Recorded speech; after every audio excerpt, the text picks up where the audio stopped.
So hi everyone, welcome to JK exam cracker. तो यहाँ पे हम स्टार्ट करने जा रहे हैं साइंस स्पेशली फिजिक्स के रिगार्डिंग। यहाँ पे आपके लिए क्वेश्चन सेट या फिर प्रैक्टिस सेट जो कि 5 रहेंगे। जनरली कितने यहाँ पे 5 रहेंगे। हर एक सेट में आपको 10 डिफरेंट क्वेश्चन मिलेंगे, यानी कि 5 × 10, यानी कि आपको मिलेंगे 50 डिफरेंट क्वेश्चन जो कि इस साल 2021 में JKSSB के डिफरेंट एग्ज़ाम्स में पूछे जा चुके हैं। एंड ये आपके लिए बेनिफिशियल रहेंगे अगर आप इन एग्ज़ाम्स की तैयारी कर रहे हैं। तो चलिए यहाँ पे स्टार्ट करेंगे। पहला क्वेश्चन यहाँ पे ट्रांसवर्स वेव। तो ट्रांसवर्स वेव के बारे में पूछ रहा है। विद वेव लेंथ कितना, lambda = 3 centimetre and amplitude 0.1 centimetre is possible in. तो ये कहाँ पे पॉसिबल है?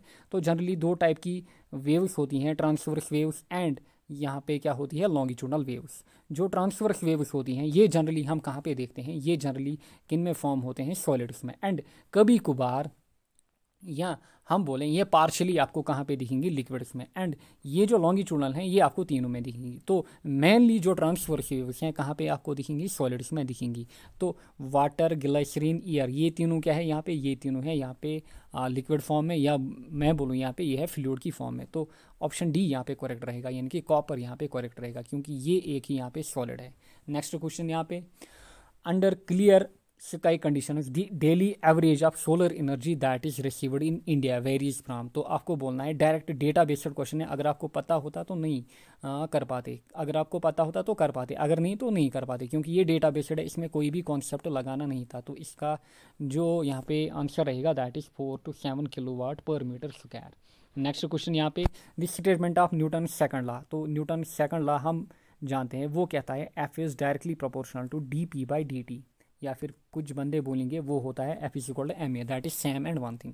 क्लियर, F = dp/dt, यानी कि rate of change of momentum, rate of change of momentum is directly proportional to the applied force. Clear, that produce the change and takes place in the direction of force. And वो जो change आती है वो किस में आती है, इन the direction of force. तो ऑप्शन ए यहाँ पे करेक्ट रहेगा।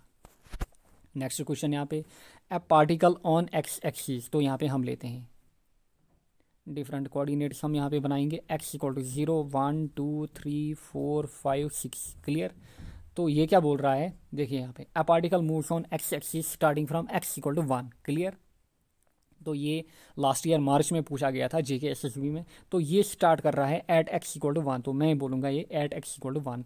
If the particle moves 5 units, 1 2 3 4 5, तो 1 unit, 2 unit, 3 unit, 4 unit, 5 unit. तो पार्टिकल जो मूव कर रहा है वो कर रहा है 5 units in the positive direction. Clear, and 3 units in the negative direction. Then 1 2 3, तो 3 यूनिट्स। पहले यहाँ पे पूछा, अब यहाँ पे पूछा।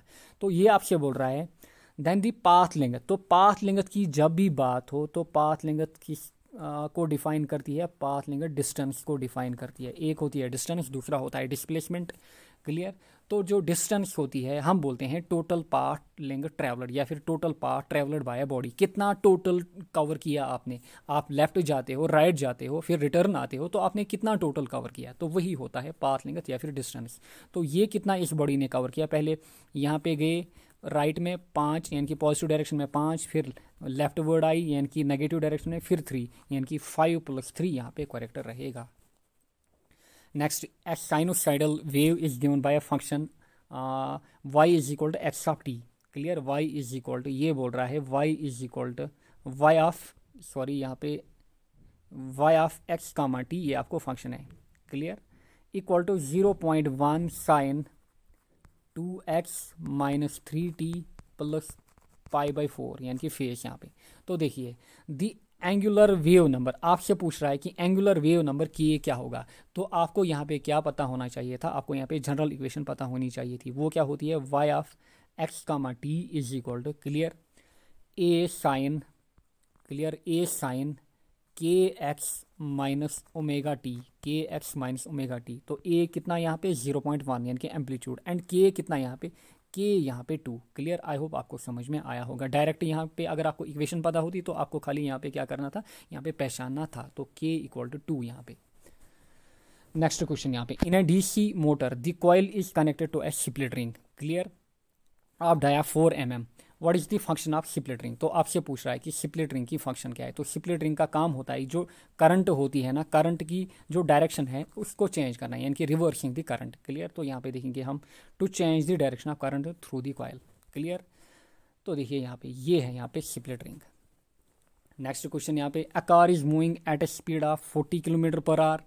The driver races the engine and the car accelerates to a speed of 50 kilometre. तो पहले चल रही थी 40 पे, अब जब एक्सेलरेट किया तो ये चलने लगी किस पे, 50 किलोमीटर पर आवर पे। क्लियर। 50 किलोमीटर पर आवर पे। The acceleration is due to rolling friction between tyre and road, kinetic friction between tyre and road, static friction. तो यहाँ पे आपसे डिफरेंट टाइप्स का फ्रिक्शन बोल रहा है। तो मेनली दो टाइप होते हैं, स्टैटिक फ्रिक्शन एंड काइनेटिक।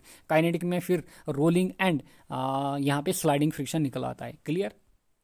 तो देखिए ये बोल रहा है गाड़ी ने क्या किया, अब एक्सेलरेट किया। क्या किया, गाड़ी ने एक्सेलरेट किया। तो गाड़ी जो है ना वो एक्सेलरेट करती है ड्यू टू काइनेटिक फ्रिक्शन। किसके कारण, काइनेटिक फ्रिक्शन के कारण। तो kinetic friction between tyre and road यहाँ पे करेक्ट रहेगा।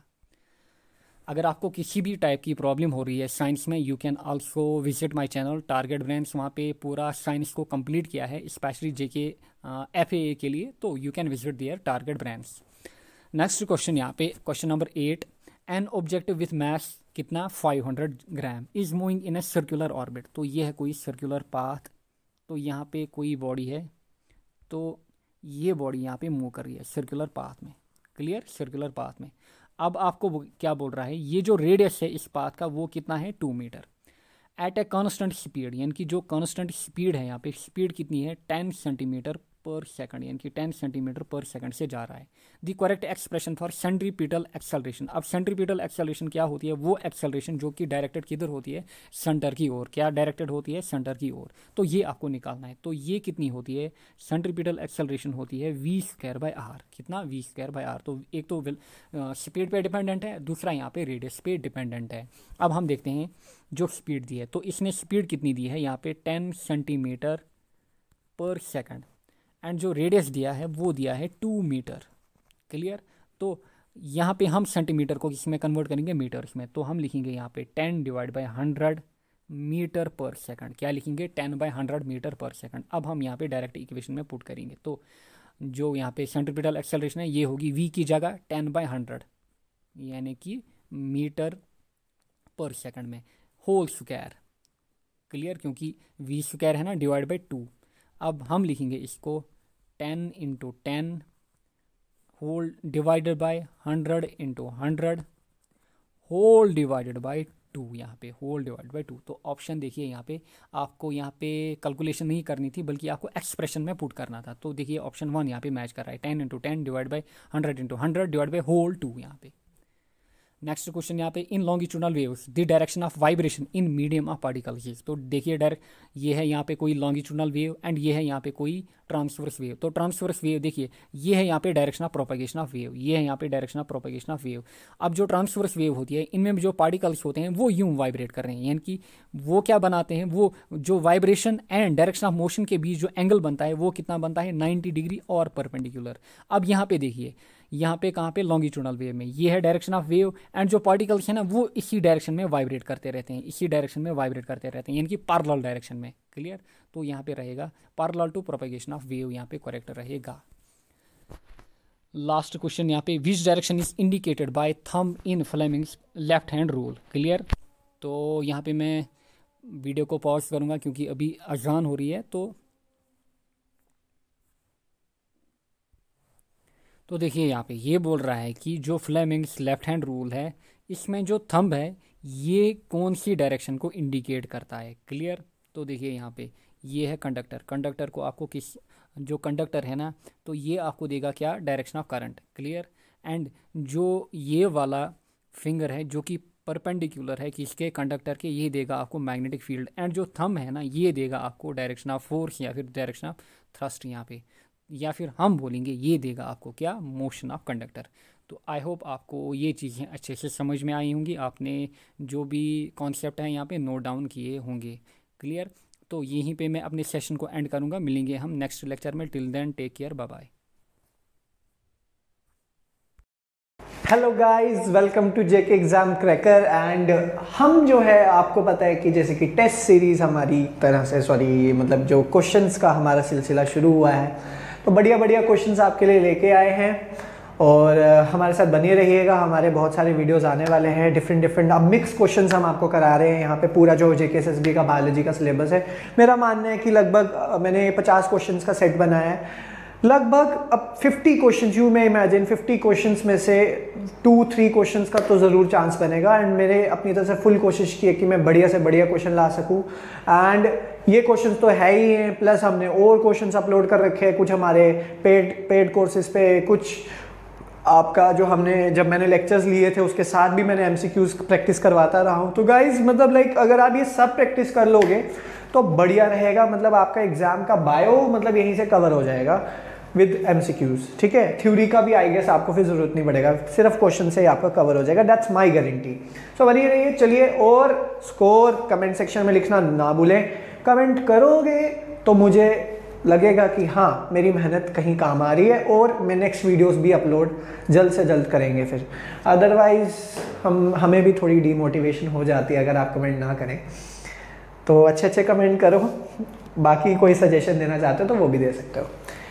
तो क्वेश्चन 1 है, चलते हैं क्वेश्चन 1 पे। क्वेश्चन 1 बोलता है which of these is not a macronutrient for plant. इनमें से कौन सा जो है प्लांट के लिए मैक्रोन्यूट्रिएंट नहीं है। मैक्रो मतलब जो ज्यादा अमाउंट में प्लांट को चाहिए होता है। तो नाइट्रोजन प्लांट को काफी अमाउंट में चाहिए होता है, फास्फोरस भी काफी अमाउंट में चाहिए होता है। आपने सुना ना एनपीके फर्टिलाइजर्स, नाइट्रोजन, फास्फोरस और पोटेशियम फर्टिलाइजर्स, है ना। एनपीके फर्टिलाइजर बड़े लोगों सब ने सुना होगा, बचपन में 6th क्लास में एनपीके फर्टिलाइजर का नाम आ जाता है। तो एनपीके फर्टिलाइजर, नाइट्रोजन चाहिए प्लांट्स को बहुत ज्यादा, फास्फोरस भी बहुत ज्यादा चाहिए, पोटेशियम भी बहुत ज्यादा चाहिए। सिंपल सा इसका क्लियर कट आंसर है क्लोरीन। क्लोरीन प्लांट्स को चाहिए होता है, लेकिन मैक्रो अमाउंट में नहीं, माइक्रो अमाउंट में, कम अमाउंट में चाहिए होता है, एमजीज में चाहिए होता है, ग्राम्स में नहीं चाहिए होता। तो इसका आंसर है डी, क्लोरीन, ठीक है। और दोस्तों हमारे इसका पीडीएफ आपको ऐप्स पे या जो भी हमारी टीम डिसाइड करेगी, टेलीग्राम पे देना है, ऐप पे देना है, या फिर जिस भी आप जहाँ पे भी मांगोगे मिल जाएगा पीडीएफ। इस पीडीएफ को मैंने खास बनाया है, क्वेश्चन ढूंढ के लाए हैं अलग अलग एग्जाम से ही, और ये सब क्वेश्चन मेरी गारंटी है, मैंने खुद अपनी आंखों से ये क्वेश्चन चूज करके टाइप किए हैं। तो एसएससी, सीजीएल, मैं आपको सोर्सेज बता देता हूँ जहाँ जहाँ से क्वेश्चन उठाया है। SSC, CGL, UPSC, CDS, UPSC का थोड़ा कम सेक्शन है, ज़्यादातर एसएससी, सीजीएल, एसएसबी, ओडिशा वगैरह में एसएसबी होता है, जैसे हमारे यहाँ है एसएसबी, सीजीएल, सीडीएस, एनडीए, ये सारे सोर्सेज हैं हमारे क्वेश्चंस के, ठीक है। नेक्स्ट चलते हैं, कुछ क्वेश्चंस मैंने भी फ्रेम किए हैं अपनी तरफ से। ये मेरे पीडीएफ में कि आपको आंसर के साथ साथ एक्सप्लेनेशन भी वहां पे खुद ही मिल जाएगा। देखो एक्सप्लेनेशन एक पढ़ लेता हूँ आपके लिए फिलहाल, बाकी तो मैं आपको समझा ही रहा हूँ। Chlorine is not a macronutrient for plant. Macronutrients are essential for plant which plays a major role, और ये ज्यादा अमाउंट में चाहिए होते हैं। Macronutrients are required in greater quantity, बोल दिया। Some of the important macronutrient, ज्यादातर कुछ इंपॉर्टेंट मैक्रोन्यूट्रिएंट कौन कौन से, nitrogen, potassium, calcium, magnesium, phosphorus and sulphur, ठीक है। चलते आगे। Question number 12, Which one of the following is an insectivorous plant? इनमें से कौन सा एक insectivorous plant है, बता दो जी। Utricularia, Sequoia, gigantea, Nostoc, Bryophyta. तो सोचो, अब क्वेश्चन आपके लिए डिफिकल्ट हो गया है ना, यहाँ डिफिकल्ट हुआ, अब यहाँ सोचो इसका आंसर। अगर आपने सोच लिया होगा तो मैं बता देता हूँ, जो लोग नहीं गेस कर पा रहे होंगे उनके लिए बताता हूँ। देखो, bryophyte is not a particular plant. Bryophyte एक ग्रुप होता है, ये पता होना चाहिए थोड़ी बहुत इंफॉर्मेशन। तो ब्रायोफाइट एक प्लांट्स का ग्रुप होता है, और ब्रायोफाइट्स को कहा जाता है amphibians of the plant kingdom. मतलब ऐसे प्लांट्स जो जमीन और पानी दोनों में रहते हैं। मतलब ब्रायोफाइट्स उगते तो जमीन पे ही हैं, लेकिन ये ऐसी जमीन पे उगते हैं जो जमीन पानी के आसपास हो, पानी के किनारे पे उगते हैं ये, बिकॉज इनको फर्टिलाइजेशन करने के लिए, रिप्रोडक्शन करने के लिए पानी की जरूरत होती है, इसलिए इनको एम्फीबियंस कहा जाता है, जो जमीन और पानी दोनों के बिना नहीं रह सकते, बीच वाले होते हैं, ना जमीन में ना पानी में, दोनों में उनको दोनों चाहिए, जमीन और पानी दोनों चाहिए, ठीक। तो ब्रायोफाइट्स। नॉस्टॉक आपका जो है, नॉस्टॉक, एनाबेना, ये सब जो है ये ब्लू ग्रीन वगैरह है, ये फोटोसिंथेसिस में हेल्प करते हैं नॉस्टॉक वगैरह, इनमें फोटोसिंथेसिस वगैरह रहती है। तो ये इंसेक्टिवोरस नहीं है, इंसेक्टिवोरस जो इंसेक्ट खाते हैं। सिकोया गिगेंटिया, सिकोया आप नेट पे सर्च कर लीजिएगा, या फिर let me show you sequoia, because इसकी फ़ोटो अगर दिखाऊंगा तो ज़्यादा बेहतर रहेगा। सॉरी, फ़ोटो आप देखो इसकी भाई, सिकोया। तो दिस इज सिकोया, हाँ ये आ गया सिकोया इमेजेस। ये सिकोया आप सब ने कहीं ना कहीं, हाँ इस तरह के प्लांट्स होते हैं सिकोया। ये देखो, ये सिकोया बड़े लंबे लंबे ट्रीज होते हैं। नॉट इन हमारे जम्मू कश्मीर में ऐसे इतना नहीं दिखते हैं, बट हाँ बड़े प्रोमिनेंट ट्रीज होते हैं सिकोया। तो ये आपको, अब आपने फोटो देख ली, तो मैं फोटोज इसलिए दिखाता हूँ भाई, बिकॉज ये दिमाग में मेमोरी जो होती है ना, मेमोरी बहुत बड़ा इम्पैक्ट छोड़ती है इंसान की लाइफ में। तो मेमोरी आपको बहुत हेल्प करती है। अब जब आपने देख ली ना, अब आपको भूलेगा नहीं कभी भी सिकोया। ऐसे शायद आपको भूल जाए सिकोया क्या था, बट अब आपको याद आएगा सिकोया एक ट्री जैसा सर ने कभी बताया था जिंदगी में, हमने कभी देखा था, लाइक दैट। तो इसलिए I believe in such memory things. तो सिकोया आपको पता चल गया एक ट्री होती है, नो डाउट फोटोसिंथेसिस करेगी। पीछे बताया यूट्रिकुलेरिया। अब जिसको नहीं भी पता है वो भी इस ऑप्शन को चूज कर लेगा, यूट्रिकुलेरिया।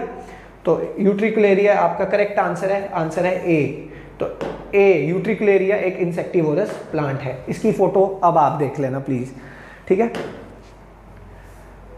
तो ये रीजन है। नेक्स्ट चलते हैं। यूट्रिकुलेरिया इस तरह से मतलब ऐसे पिक्चर जैसा, ऐसे मतलब इसमें एक ऐसे वो बाउल जैसा होता है, इंसेक्ट को ऐसे ट्रैप कर लेता है। बोल रहा है shigellosis is a type of dash. Shigellosis ये हेल्थ एंड डिजीज का मतलब आपका डिजीजेज एंड उसका क्वेश्चन है ये डिजीजेज का। बोल रहा है शिजोलॉसिस एक बीमारी है, is a type of which infection? Bacterial infection, otitis infection, urinary tract infection, none of the above. तो क्वेश्चन 13 का आंसर चूज कर लो। It's a bacterial infection, shigella. Shigella नाम का एक बैक्टीरिया होता है जो शिजोलॉसिस करता है आपका, ठीक है। तो ए इसका करेक्ट आंसर है। नेक्स्ट चलते हैं। नेक्स्ट यही, हाँ मतलब इसका रीजन भी देख लो, लिखा हुआ shigellosis is a type of diarrhoea. एक शिजोलॉसिस एक डायरिया की एक प्रकार है। मतलब शिजोलॉसिस में सिम्टम्स क्या रहते हैं? शिजोलॉसिस में सिम्टम्स रहते हैं कि आपको लूज मोशन हो जाता है, बॉडी से बहुत ज़्यादा फ्लूइड का जो है वो डिस्चार्ज होता है, और वाटरी स्टूल, पॉटी जो होती है वो बड़ी मतलब ऐसे लिक्विडी फॉर्म में आती है, not in the solid form. ये बैक्टीरिया की वजह से होता है शिजोलॉसिस, शिजेला बैक्टीरिया होता है उसका नाम, ठीक है। बाकी ये सिम्टम्स वगैरह मैंने आपको बता दिया। एब्डोमिनल पेन वगैरह रहती है, और कई बार चक्कर वगैरह भी आते हैं पेशेंट को, ठीक है। तो ये आ गया आपका शिजोलॉसिस। नेक्स्ट क्वेश्चन है diabetes is caused by. Diabetes किसकी वजह से होती है? तो diabetes is caused by access of insulin, low production of insulin, mall function of liver, और हायर प्रोडक्शन ऑफ बिलिरुबिन। तो डायबिटीज इनमें से किस चीज़ की वजह से होती है? तो अगर इंसुलिन बहुत ज़्यादा होता है तो डायबिटीज़ नहीं होती है। डायबिटीज़ क्या होता है? मधुमेह, मधुमेह जिसको हिंदी में कहते हैं शुगर की बीमारी। तो बेसिकली डायबिटीज़ में क्या होता है, पेशेंट का शुगर लेवल बढ़ जाता है। शुगर लेवल क्यों बढ़ जाता है? क्योंकि उसकी बॉडी में इंसुलिन रिलीज नहीं हो रहा होता, because it is the insulin जो ये शुगर लेवल को मेंटेन करने में मदद करता है, ठीक है। तो अल्टीमेटली इसका आंसर है 14 का, diabetes is caused by low production of insulin. Mall functioning of liver, इसका डायबिटीज का कोई लेना देना नहीं है लिवर की माल फंक्शनिंग से। और बिलिरुबिन भी लिवर से रिलीज होता है। ये ऑप्शन तो सीधे यहाँ पे मतलब जो है बच्चे कंफ्यूज होते हैं कि एक्सेस ऑफ इंसुलिन या लो प्रोडक्शन ऑफ इंसुलिन। तो जब इंसुलिन कम रिलीज होता है तो बॉडी में शुगर लेवल बढ़ जाता है, जिसकी वजह से डायबिटीज़ हो जाती है, बिकॉज इंसुलिन जो है वो शुगर लेवल को मेंटेन करने में मदद करता है, ठीक है।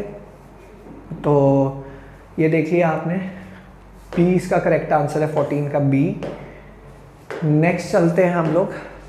हाँ यही रीज़न लिखा है, diabetes caused by low production of insulin where insulin helps the glucose which comes from the food to get into your cells, ठीक है। इंसुलिन जो है वो ग्लूकोज को सेल्स में जाने में मजबूर करता है, सेल्स ग्लूकोज को सेल्स में भेजता है। अब इंसुलिन जब रिलीज़ नहीं होगा तो ग्लूकोज जो है बढ़ता जाएगा आपके ब्लड स्ट्रीम में, तो आपका बॉडी का ब्लड शुगर लेवल बढ़ जाता है।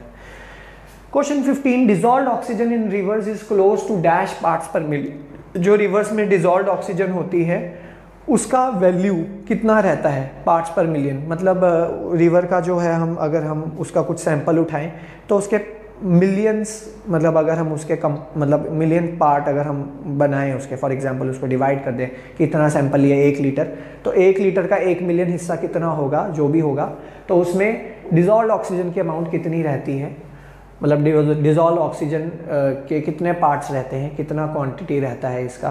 तो 15th का आंसर सोच लिया होगा आप सभी ने, तो it is 5 parts per million, 5 ppm, parts per million को लिखते हैं ppm, तो 5 ppm वैल्यू है जो है रिवर्स में ज़्यादातर रहती है ऑक्सीजन की अमाउंट 5 ppm तक रहती है, ठीक है। रिवर्स में ऑक्सीजन की अमाउंट 5 ppm तक रहती है। ये देख लो, dissolve oxygen in rivers is close to 5 parts per million and it's dissolve oxygen refers to the level of oxygen present in water और other liquid. This is an important parameter in assessing water quality.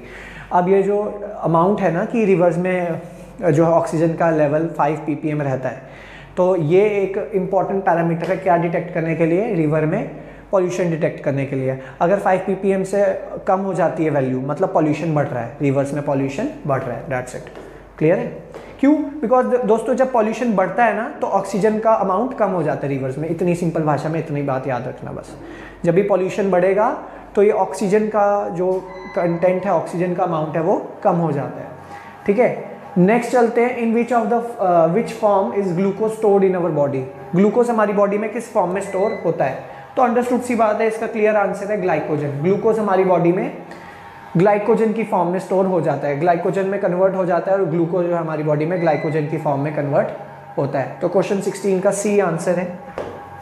Next चलते हैं question 17 पे। Question 17 है हमारा, name the drug that is yielded from cinchona tree and is used to cure malaria. Drug बताओ जो सिंचोना tree से मिलता है और मलेरिया क्योर करने के लिए यूज होता है। तो वो ड्रग का नाम है, देखो इस ड्रग का मैं आपको हिंट देता हूँ, फिर आप आंसर दे देना अपने अपने लेवल पे। उस ड्रग का नाम होता है मतलब ये जो ड्रग है ना जो इससे मिलता है, इस ड्रग की इंडिया ने रिसेंटली, अभी इंडिया ने जब कोविड स्टार्ट हुआ था तो अमेरिका को बहुत ज़्यादा एक्सपोर्ट की थी, ठीक है, ये वाली ड्रग की कोविड से क्योर करने के लिए। तो इमेजिन कर लो इसका आंसर, सभी ने, वैसे मेरे मुंह से निकल गया था, तो इसका आंसर है सी, क्विनीन, ठीक है। क्विनीन मलेरिया को ट्रीट करने के लिए यूज़ होता है और इंडिया में क्विनीन बहुत ज़्यादा प्रोड्यूस किया जाता है बिकॉज इंडिया में, मतलब ये ट्रॉपिकल रीजन्स में, इंडिया अफ्रीका में मलेरिया के बहुत ज़्यादा पेशेंट्स होते हैं। तो नेक्स्ट क्वेश्चन है, brain fever is a disease का ही क्वेश्चन है। Brain fever is a disease spread through which of the following. Brain fever एक जो डिजीज है ये किससे फैलती है? तो देख लो आप लोग, आपके हिसाब से क्या आंसर होता है इसका। तो ब्रेन फीवर ये जो डिजीज है ये मॉस्किटो से फैलती है। मॉस्किटो ब्रेन फीवर डिजीज फैलाते हैं, करते नहीं है। ब्रेन फीवर डिजीज मॉस्किटो फैलाते हैं, एक पर्सन से दूसरे पर्सन में, करते नहीं है। करने वाला ऑर्गेनिज्म कोई और होता है, ठीक है। तो देख लो, brain fever describes a medical condition where the part of brain becomes, नाम से ब्रेन फीवर तो ब्रेन इफेक्ट होता है, इसमें ब्रेन में सूजन हो जाती है, एंसेफेलाइटिस जैसे ब्रेन फूल जाता है, और मॉस्किटो उसको फैलाते हैं, ठीक है। ये इसके बारे में लिखा हुआ, that's it. Next question, pulses are a rich source of which of the following. दालों में सबसे ज्यादा क्या मिलता है हमें, ठीक है। दालों में सबसे ज्यादा हमें, आपको आंसर पता है, प्रोटीन्स मिलते हैं। Pulses are the rich sources of proteins. बिल्कुल सिंपल आंसर है, बिल्कुल सिंपल क्वेश्चन है। नेक्स्ट चलते हैं, what does BOD 5 refer to. BOD क्या होता है? बायोलॉजिकल ऑक्सीजन डिमांड, ठीक है, बायोकेमिकल ऑक्सीजन डिमांड। तो इसकी मतलब ये इसकी फुल फॉर्म पूछ रहा है BOD 5। अब इसमें 5 में घबला है। 5 क्या? Biological oxygen demand in 5 days, biological oxygen demand in 5 hours, 5 minutes, 5 months। तो बायोकेमिकल ऑक्सीजन डिमांड, देखो बायोकेमिकल ऑक्सीजन डिमांड क्या होती है, ये इन्वायरमेंट का क्वेश्चन है। देखो जब भी हमें किसी वाटर बॉडी में खासकर पता करना होता है कि उसमें पॉल्यूशन कितना ज़्यादा है कितना ज़्यादा नहीं है, तो वहाँ पे हम क्या करते हैं, वहाँ पे हम उसकी BOD नापते हैं, ठीक है। तो जितना मतलब उसका BOD ज़्यादा होगा, मतलब ऑक्सीजन डिमांड उस पर्टिकुलर वाटर बॉडी की जितनी ज़्यादा होगी, मतलब उसके अंदर बैक्टीरिया उतने ज़्यादा, सिंपल भाषा में समझना। देखो जितने ज़्यादा बैक्टीरिया होंगे ना, बैक्टीरिया कब ज़्यादा होते हैं? जब पॉल्यूशन ज़्यादा होता है। जब पॉल्यूशन ज़्यादा होता है, बिकॉज पॉल्यूशन ज़्यादा है तो बैक्टीरिया को तो मिल गया ना मज़ा, ग्रो करने के लिए, तो बैक्टीरिया ज़्यादा तो उनकी ऑक्सीजन डिमांड भी ज़्यादा, और यही बायोकेमिकल ऑक्सीजन डिमांड को हम बीओडी कहते हैं, बायोकेमिकल ऑक्सीजन डिमांड।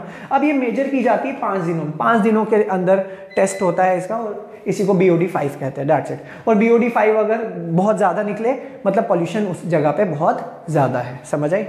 तो this is all about these 10 MCQs, ठीक है।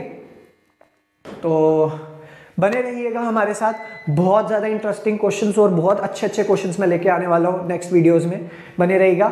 Thank you guys, comment sections में कमेंट कीजिए और बहुत सारा थम्स अप दीजिए। Thanks and have a nice day. Hello guys, welcome to JK exam cracker, it's me your mentor Vikas दास।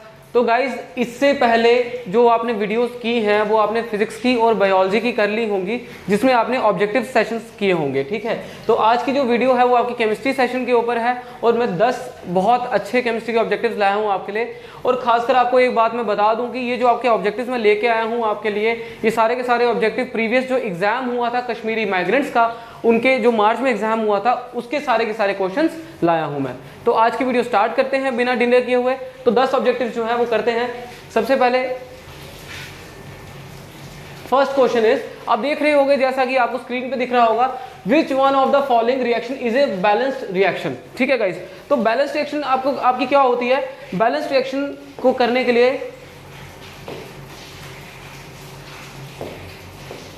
ठीक है।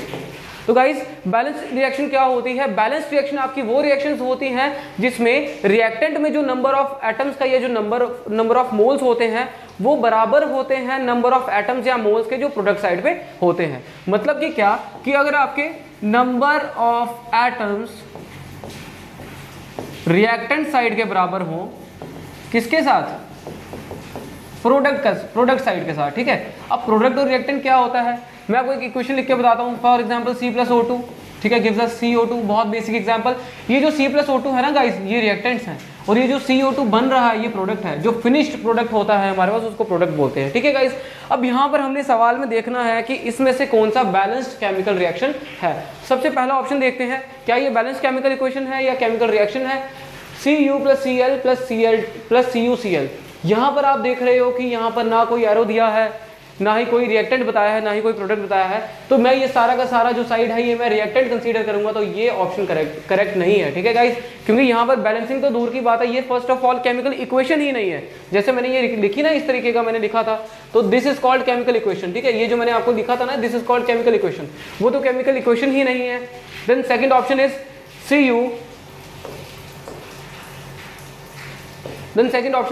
Cu + H2SO4 aqueous मतलब liquid + CuSO4 + H2। Same scenario इसी का है जो फर्स्ट ऑप्शन है, बी ऑप्शन भी वैसा ही है। यहाँ पर कोई प्रोडक्ट नहीं दिया गया है, कोई एरो नहीं दिया गया है, तो ये जो ऑप्शन है ये भी इनकरेक्ट है, ठीक है guys. Third option is Cu + Cl gives us CuCl2, ठीक है गाइस। यहाँ पर Cu + Cl gives us CuCl2, ठीक है। यहाँ पर ऑप्शन देख लो, तो गाइस यहाँ पर आपका ऑप्शन है Cu + Cl gives us CuCl2, ठीक है। यहाँ पर आप देख रहे हो कॉपर, इसको कॉपर बोलते हैं। कॉपर के नंबर ऑफ एटम कितने हैं, 1। यहाँ पर चलो सबसे पहली बात यहाँ पर ये आती है कि क्या यहाँ पर इक्वेशन दी रखी है, हाँ दे रखी है। ये रिएक्टेंट साइड है, this one is reactant side and this one is product side, आपको पता होगा। ये रिएक्टेंट साइड है और ये प्रोडक्ट साइड है, ठीक है। ये रिएक्टेंट साइड दे रखी है और ये प्रोडक्ट साइड दे रखी है। तो ये एरो से इसको अलग भी किया गया है, बिल्कुल इक्वेशन बन रही है। क्या यहाँ पर देखो कि नंबर ऑफ एटम्स रिएक्टेंट के प्रोडक्ट के साथ बराबर है, नहीं है। कॉपर का 1 एटम है, क्लोरीन का 1 एटम है, लेकिन यहाँ पर कॉपर का 1 एटम है लेकिन क्लोरीन के 2 एटम है। तो क्लोरीन का वहाँ पर 1 एटम है, यहाँ पर 2 एटम है, तो ये ऑप्शन करेक्ट नहीं है। अब 3 गलत हो गए तो प्रोसेस ऑफ एलिमिनेशन से चौथा ठीक होना ही चाहिए, लेकिन तब भी इसको देख लेते हैं एक बार। कॉपर आ गया Cu, ऑक्सीजन आ गया O2, गिव्स अस CuO2। तो ये बिल्कुल बैलेंस केमिकल इक्वेशन बन रही है। CuO2 जो है बैलेंस केमिकल इक्वेशन है, तो ये ऑप्शन सही है। अगर आप ये मार्क करके आते तो आपको करेक्ट जो ऑप्शन है वो करेक्ट हो जाता और आपको मार्क्स मिल जाते, ठीक है गाइस। तो आइए बढ़ते हैं नए स्लाइड की तरफ, ठीक है गाइस। अच्छा जी, तो ये सवाल काफी इजी सवाल है, ये याद करने वाला सवाल है, इतना ज्यादा जोर नहीं देंगे इसके ऊपर, ठीक है गाइस। थोड़ा सा 1 मिनट के लिए, ठीक है गाइस। अब देखो, who identified the electron. Electron को सबसे पहले किसने आइडेंटिफाई किया था, मैं अगर आपको बताऊं तो इलेक्ट्रॉन की सबसे पहली आइडेंटिफिकेशन जो थी ना गाइस, वो सबसे पहले जिस इंसान ने की थी उस इंसान का नाम है आपके पास जे थॉमसन। ठीक है गाइस, मैं आपको यहाँ पर सारी एक चार्ट बना देता हूँ, आपको याद रहेगा। ठीक है, इलेक्ट्रॉन के बारे में जिसने बताया था गाइस उसका नाम है जे थॉमसन। ठीक है, ठीक है, जे थॉमसन। अब आपको जिसने क्या कहते हैं न्यूट्रॉन के बारे में बताया था उस शख्स का नाम है जेम्स चैडविक। चैडविक नाम याद रख लो, याद हो जाएगा, ये याद रख लो, जेम्स चैडविक। जिस इंसान ने हमें न्यूक्लियस के बारे में बताया था, न्यूक्लियस के बारे में जिस इंसान ने बताया था उस इंसान का नाम है रदरफोर्ड। अर्नस्ट रदरफोर्ड नाम है इसका, रदरफोर्ड याद कर लो तो आपको सही में ऑप्शन करेक्ट हो जाएगा। ठीक है, अब देखो ध्यान से, क्वेश्चन क्या पूछा है, हु आइडेंटिफाइड इलेक्ट्रॉन। तो इलेक्ट्रॉन को मैंने लिखा है जे थॉमसन, तो थॉमसन मार्क कर लो। अच्छा, अगर ये सवाल चेंज होके आता कि who coined the term electron, अगर coined the term electron word का जिक्र होता तब जे थॉमसन आंसर नहीं था। दरअसल इसमें से कोई आंसर नहीं था। जिस इंसान ने इलेक्ट्रॉन टर्म कॉइन किया है, इलेक्ट्रॉन वर्ड कॉइन किया है जिसने, उस इंसान का नाम है जॉन स्टोनी, याद रखना। ठीक है, ये बहुत कम बुक्स में मिलेगा आपको, क्लास 11 की बुक्स में मिल जाएगा, टेक्स्ट बुक में भी लिखा हुआ है, आप देख लेना तो आपको पता चल जाएगा। तो ये जो आंसर है सेकंड 22 जो मेरा क्वेश्चन चल रहा है सीरीज वाइज, तो उसका जो ऑप्शन है यहाँ पे सी ऑप्शन करेक्ट है। ठीक है, बाकी कोई भी नहीं है। चैडविक जो है वो आपका न्यूट्रॉन के लिए है, रदरफोर्ड आपके न्यूक्लियस की डिस्कवरी के लिए जाने जाते हैं, डाल्टन ने जो थ्योरी दी थी एटम को लेके, फर्स्ट ऑफ ऑल एटम का वर्ड यूज किया था डाल्टन ने, एटम वर्ड के लिए जाने जाते हैं, एंड थॉमसन जो हैं वो जाने जाते हैं इलेक्ट्रॉन की डिस्कवरी के लिए। ठीक है, तो ये क्वेश्चन हमारा हो गया करेक्ट। अच्छा, अब आगे देखते हैं next question. Valence electrons are present in the middle orbits, D orbit, innermost orbit, outermost orbit of the electron.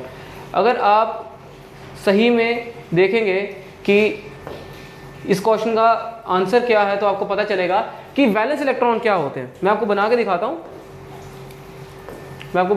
First of all what are valence electrons. तो वैलेंस इलेक्ट्रॉन्स देखो guys क्या होते हैं, जैसे ये मैं बना रहा हूँ आपके लिए एटम। ठीक है, ये एटम के मैं शेल्स बना रहा हूँ। ठीक है, अब यहाँ पर देखो एटम के शेल्स बना दिए मैंने यहाँ पे, ये है इनर मोस्ट पार्ट जिसको बोलते हैं न्यूक्लियस। ठीक है, तो इसको मैं रेफर कर देता हूँ न्यूक्लियस से, बाकी आपको थोड़ा थोड़ा बता देता हूँ। This one is nucleus. ठीक है, ठीक है, न्यूक्लियस।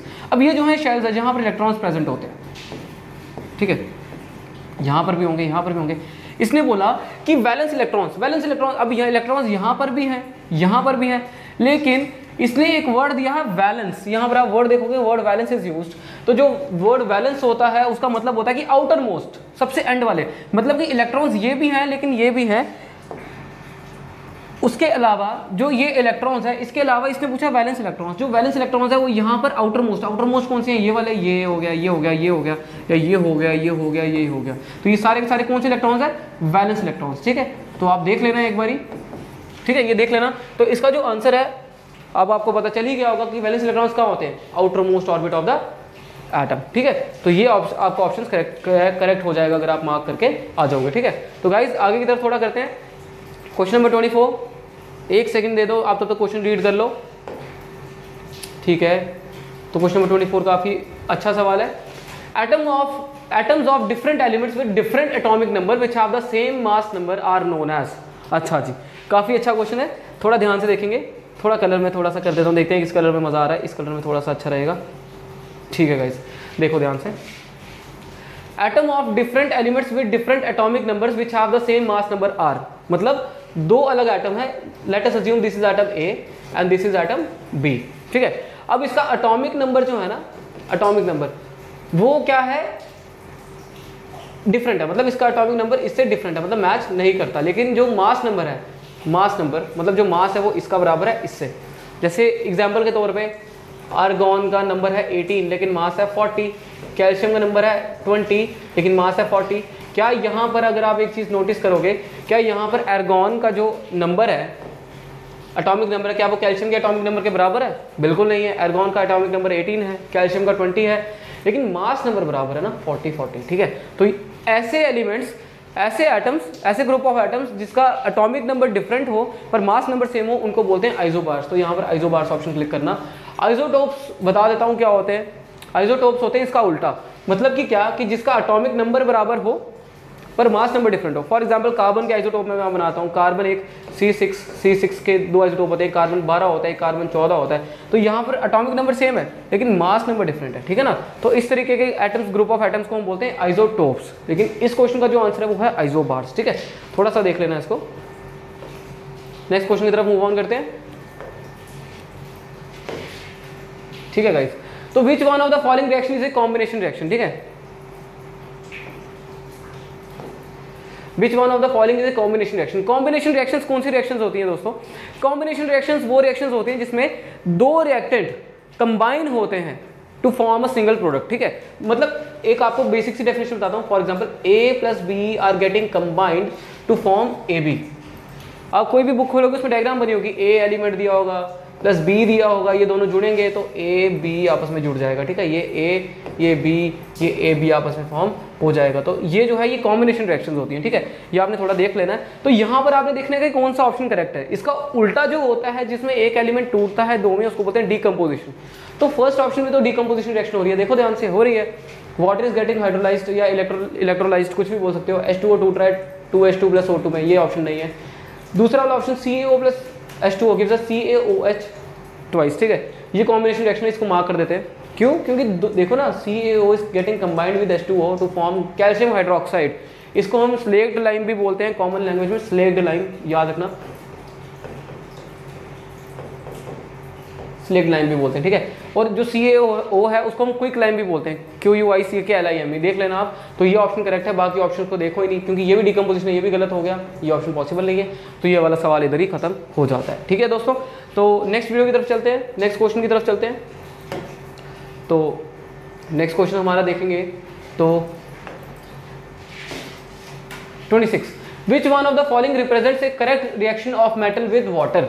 मतलब इसमें से ये चार रिएक्शंस मेरे सामने लिखी हैं, इसमें से वाटर के साथ सबसे करेक्ट रिएक्शन किसने करी है, ठीक है। अब मैं बताता हूँ कि इसने, देखो क्वेश्चन आपने कहाँ से पकड़ना है, ये क्वेश्चन सॉल्व पहले ही हो जाता है जिसने बेसिक पढ़ा होता। अगर आपने बेसिक करा हो ना गाइस, तो आपका क्वेश्चन ये ऐसे ही सॉल्व हो जाएगा, ठीक है। मैं आपको ऐसे ही क्वेश्चन बता देता हूँ कि कैसे करना है।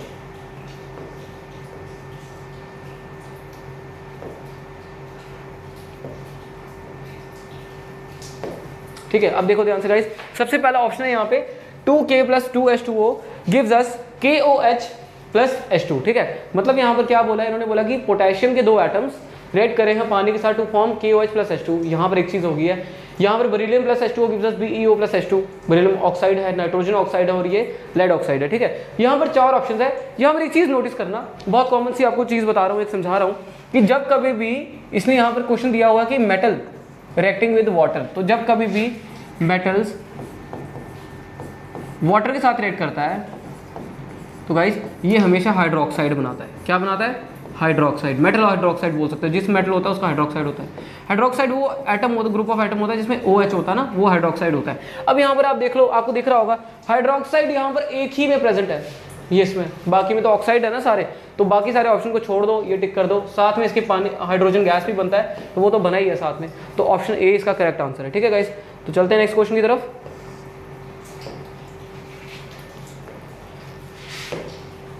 अच्छा जी, क्वेश्चन नंबर 27 यहाँ पर सीरीज में, the steps involve in extraction of iron from its carbonate और आर, ठीक है। बहुत अच्छा सवाल, लेकिन सीधे सीधे याद करने वाला सवाल है गाइस, इसमें कोई रॉकेट साइंस नहीं लगेगी। देखो कार्बन और जो होता है ना, जो भी कार्बोनेट और होते हैं, कार्बोनेट और वो होते हैं जिसमें एज इम्प्योरिटी, जैसे अब मैं बताता हूँ आपको, जैसे ZnCO3 ये एक, ठीक है, जिंक कार्बोनेट सॉल्ट है। यहाँ पर हमें जिंक मेटल निकालना है बाहर, ठीक है। अब यहाँ पर कार्बोनेट एज ए इम्प्योरिटी है, तो क्या क्या स्टेप्स होंगे जिसकी वजह से मैं ये जो जिंक है इसको यहाँ पर प्यूरिफाई कर पाऊंगा। सबसे पहला स्टेप अगर सीरीज वाइज देखोगे आप, मैं आपको सीधे बताता हूँ। सबसे पहला स्टेप इज कंसंट्रेशन। कंसंट्रेशन देखो क्या है, ठीक है, कितनी कंसंट्रेशन है वो देखो। उसके बाद एक प्रोसेस आता है जिसको बोलते हैं कैल्सिनेशन। कैल्सिनेशन का मतलब होता है कि वो प्रोसेस जिसमें इस सॉल्ट को हम हीट करेंगे in the absence of oxygen. Oxygen use नहीं होगा कैल्सिनेशन में, ऑक्सीजन यूज नहीं होगा, ठीक है। तो कैल्सिनेशन हो गया जिसमें ऑक्सीजन यूज नहीं होगा। इसको बस हीट करते हैं बहुत ज्यादा टेम्परेचर पे ना, 400 500 600 अलग अलग इंप्योरिटी के हिसाब से, ठीक है, इतने टेम्परेचर पे हीट करते हैं इसको। तो उसके बाद यहाँ पर ये जो ZnCO3 है मैं करके दिखाता हूँ, ऑक्सीजन यूज नहीं होगा तो ये Zn अलग हो जाएगा और CO2 अलग हो जाएगा, इसमें ZnO अलग हो जाता है, ZnO अलग हो जाता है और CO2 अलग हो जाता है। तो इस तरीके से ये आगे फॉर्म होता है। स्टेप बाय स्टेप लिख रहा हूँ, थोड़ा अच्छे तरीके से लिख देते हैं इसको, थोड़ा अच्छे तरीके से लिख देता हूँ। फॉर एग्जाम्पल आपके पास जो इम्प्योरिटी है वो आ गया ZnCO3, ठीक है। इसमें आपने कैल्सिनेशन करनी है, ऑक्सीजन यूज़ नहीं करोगे, सिर्फ हीट करोगे, ये आ जाएगा ZnO + CO2। ये बेसिक रिएक्शन क्लास 10th की बुक में दे रखी है, ठीक है। तो उसके बाद ये एज अ इम्प्योरिटी ये बाहर निकल गई है, ये एरो मतलब ये इम्प्योरिटी बाहर निकल गई है। अब ZnO का हमने करना है यहाँ पर कुछ समाधान। हम क्या करेंगे, इसको आगे हम इसको रिड्यूस करेंगे। रिड्यूस करेंगे मतलब क्या कि हम इसको आगे रिड्यूस करेंगे तो ये Zn और ऑक्सीजन अलग हो जाएगा, ठीक है। 2 एटम Zn के हो गए, ये Zn अलग हो गया 2 प्लस ऑक्सीजन अलग हो गया। अब रिडक्शन के बाद, ठीक है, रिड्यूस हो गया, रिड्यूस होने के बाद ये ऑक्सीजन अलग हो गया, यहाँ पर ये प्यूरीफाई के लिए रेडी है। तो एंड वाला स्टेप रहेगा प्यूरिफिकेशन, ठीक है। अब आप देखो सीरीज वाइज कैसे चल रहा है। पहले कंसंट्रेशन देखी मैंने, कंसंट्रेशन चेक करी, सेकंड नंबर पे मैंने इसको क्या किया, हीट किया, लेकिन with the absence of oxygen, तो वो हो गया कैल्सिनेशन। तो कंसंट्रेशन कैल्सिनेशन, यहाँ पर ये ऑप्शन गलत हो गया क्योंकि दूसरा प्रोसेस यहाँ पर रोस्टिंग लिखा है, यहाँ पे कैल्सिनेशन लिखा है। तीसरा आ गया यहाँ पर मैंने बोला रिडक्शन, रिडक्शन यहाँ पर नहीं लिखा, यहाँ लिखा है, तो ये वाला ऑप्शन करेक्ट है, सी ऑप्शन इज करेक्ट। तो ये वाला क्वेश्चन कंप्लीट हो गया हो तो नेक्स्ट क्वेश्चन की तरफ मूव ऑन करते हैं। अगर आपको कोई डाउट तब भी रहे ना तो आप मेरे को कमेंट सेक्शन में लिख के ज़रूर बताओ।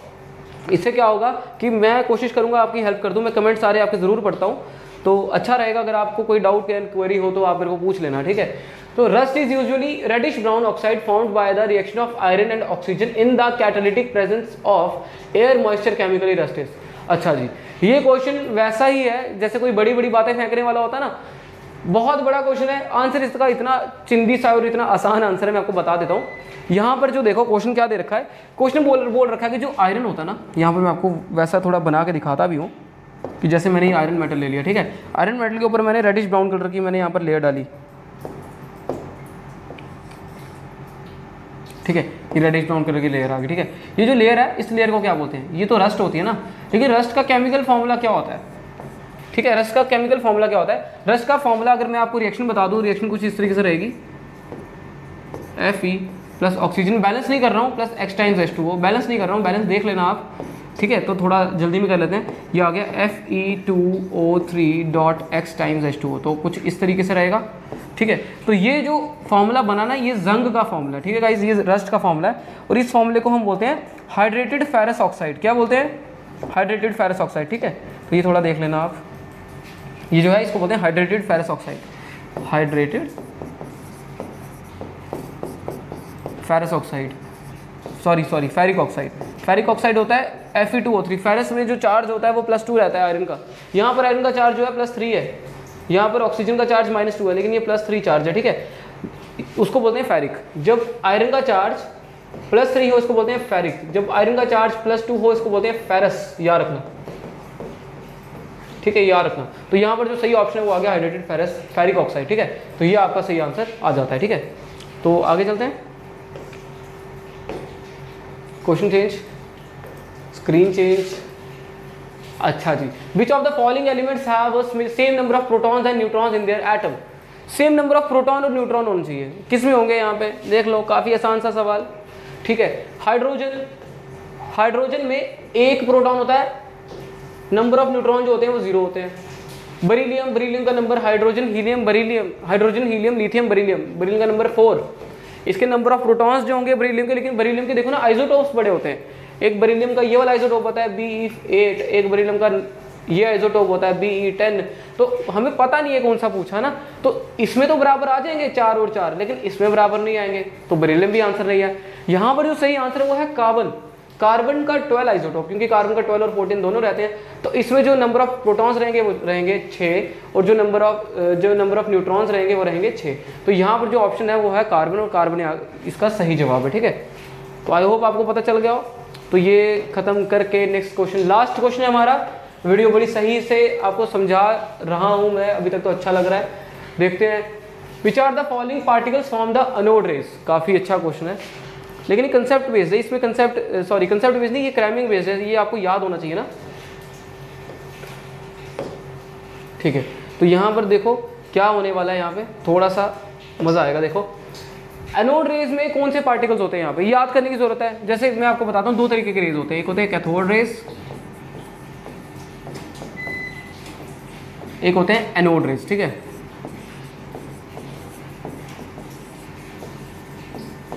ठीक है, कैथोड रेज में जो पार्टिकल्स होते हैं ना दोस्तों, वो होते हैं इलेक्ट्रॉन्स, और एनोड रेज में जो पार्टिकल्स होते हैं ना गाइस, वो होते हैं आपके प्रोटॉन्स। देख लेना, न्यूट्रॉन्स का तो जिक्र ही नहीं है, पॉजिट्रॉन्स न्यूट्रॉन के अंदर होते हैं, तो ये भी नहीं है, इसका आंसर है प्रोटॉन्स। तो ये हो गए आपके 10 के 10 एमसीक्यूज। आज का मेरा टारगेट इतना ही था, वैसे ही मैं और भी वीडियोस लेके आऊंगा आपके लिए। मैं कोशिश करूंगा कि कम से कम 100+ एमसीक्यूज आपको करवाऊं। बाकी आप मेरे को बता देना कितने एमसीक्यूज आप करना चाहते हो, उसी अकॉर्डिंग हम प्लान करेंगे, ठीक है गाइस। आने वाले वीक में आपको रेगुलरली एमसीक्यूज का सेशन मिलते रहेगा, उसको मिस मत करिए, क्योंकि एग्जामिनेशन पॉइंट ऑफ व्यू से बहुत इंपॉर्टेंट है। क्योंकि जो एसआई का पेपर है फाइनेंस का, और सब इंस्पेक्टर फाइनेंस का पेपर है, और पंचायत जो अकाउंट असिस्टेंट का एग्जाम है, उसके लिए ये एमसीक्यूज बहुत यूजफुल रहेंगे आपके लिए। तो मैं ये वीडियो यहीं पर खत्म करता हूँ। तब तक के लिए thank you so much. Next video का वेट करते रहिए, और चैनल को सब्सक्राइब, लाइक और कमेंट जरूर करना, और वीडियो शेयर जरूर करिए। तब तक के लिए thank you so much. Stay tuned for the next video.